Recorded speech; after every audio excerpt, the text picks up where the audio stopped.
দীর্ঘ অনেক দিন পর যে কাজটির জন্য এতদিন অপেক্ষা করেছিলাম, অতঃপর সেই কাজটা আজ থেকে শুরু হয়ে গেল।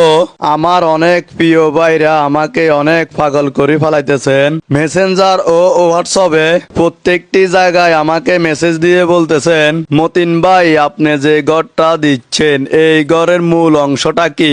অনেকে বলতেছেন, মতিন ভাই আপনি কয় রুমের ঘর করতেছেন আর আপনার এই ঘরে কত টাকা খরচ হইতেছে? আবার অনেকে বলতেছেন বিল্ডিং না দিয়ে কেন টিন টুনের ঘর দিতেছেন? এটা তো টিকবে না, 2 দিন পরে ভেঙে চুরমার হয়ে যাবে। আজকের এই ভিডিওতে আপনাদের সব প্রশ্নগুলোর উত্তর দিতে থাকবো। প্রথমে আসি, আমার এই ঘরটা কয় রুমের ঘর? 4টা বেডরুম, একটা ডাইনিং রুম, টোটাল 5 রুমের ঘর হলো আমার। এমন একটা দিন ছিল, খুব অভাবে সংসার ছিল আমাদের। ঠিক মতো ঘুমানোর জন্য আমাদের জায়গা ছিল না। মাত্র 2টা রুমে আমাদের পরিবারে 7 জন মানুষ দিনের পর দিন রাতের পর রাত কাটিয়েছি। অক্লান্তি পরিশ্রম, মাথার ঘাম পায়ে ফেলিয়ে মাত্র একটি ঘর করার জন্য আমার বাবা অনেক কষ্ট করেছিল। পরিবারের খরচ দিতে গেলে ঘরের টাকা রাখা হয় না, ঘরের টাকা রাখতে গেলে পরিবারের খরচ চলে না। ঘর করার জন্য মনের আশা আর পরিবারের জন্য যুদ্ধ করতে করতে দুনিয়ার মায়ায় ত্যাগ করে চলে গেল। বাবা চলে যাওয়াতে আমার পরিবার আরো দুর্বল হয়ে পড়েছিল। পরিবারের এই কষ্ট দেখে অনেক কিছুই করার চেষ্টা করছি, কিন্তু কোনোই কিছুই করতে পারিনি। হাত পা না থাকাতে কোনো দিকে কোনো কাজকর্মই করতে পারিনি। চিন্তা করলাম এই অনলাইন জগতে কিছু করতে পারি কিনা। 1টা 2টা 3টা কতই না ভিডিও দিছি, কিন্তু একটা ভিডিও ভাইরাল হয় নাই। আর হঠাৎ করে আমার একটা ভিডিও ভাইরাল হয়ে পড়ে।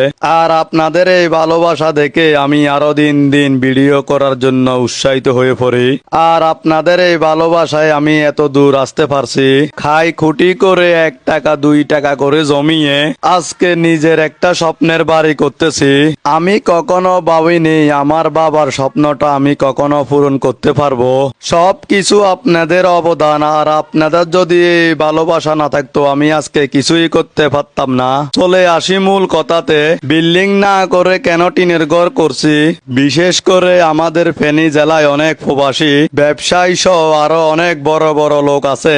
তারা একটা বিল্ডিং করতে 40 থেকে 50 লক্ষ, হয়তো আরো অনেক বেশিও খরচ করে। আমার পক্ষে তো এত টাকা খরচ করে একটা ঘর করা সম্ভব না। চিন্তা করলাম অল্প টাকা দিয়ে একটা গল্প সাজাতে। আমার এই ঘরে আমি কত টাকা খরচ করতেছি। এখনো আমার অনেক কাজ বাকি রয়েছে। এখন আমার মাত্র ডিজাইনের কাজ চলতেছে, তাই এখন খরচটা আপনাদেরকে বলছি না। কারণ হচ্ছে আমার ঘরের কাজ পুরোপুরি শেষ হওয়ার পরে আমি টোটাল একটা হিসাব করি আপনাদেরকে জানাবো। রুম থেকে শুরু করি সামনের ডিজাইন পর্যন্ত সবকিছু কাঠের উপরে ডিজাইন চলতেছে। দেখা যাক, মাত্র ডিজাইনের কাজ শুরু হলো, কতটুকু সৌন্দর্যটা ফুটিয়ে আনতে পারে। আর আপনাদের কাছে কেমন লাগছে আমার এই ঘরের ডিজাইনটা অবশ্যই কমেন্ট করে জানাবেন।